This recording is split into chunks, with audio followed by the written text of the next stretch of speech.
सर्व नाक्यावरील कामगार बंधू आणि भगिनींनो, आज आम्ही भारतीय जनता पार्टीच्या वतीने आपल्या सर्व भगिनींसाठी पावसाळ्यात आपल्याला फिरताना कामात जाताना अनेक अडचणी येत असतात, म्हणून आमच्यातर्फे पूल नाही फुलाची पाकळी म्हणून आपल्याला एक प्रत्येकाला याचा उपयोग आपल्या पावसाळ्याला आपल्याला होईल, पावसापासून आपल्याला बचाव करण्याचा संरक्षण करण्याकरता याचा आपण चांगल्या पद्धतीने वापर करावा।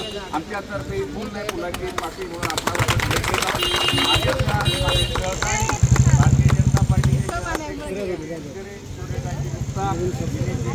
अजूनही काही लोक येणार आमचे सहकारी, आपण का लवकर आपल्याला कुठेतरी कामावर जायचं असेल उशीर होऊ नये म्हणून आपल्याला देऊन सुरुवात करतो। एखाद 2-4 जे काही लोकांना कमी राहतील त्यांना सुद्धा आपण देऊ, कोणीही काळजी करू नये। सगळ्यांना आता लाईनीत आपल्या शांततेत आपण या, आम्ही प्रत्येकाला एक छत्री देतो।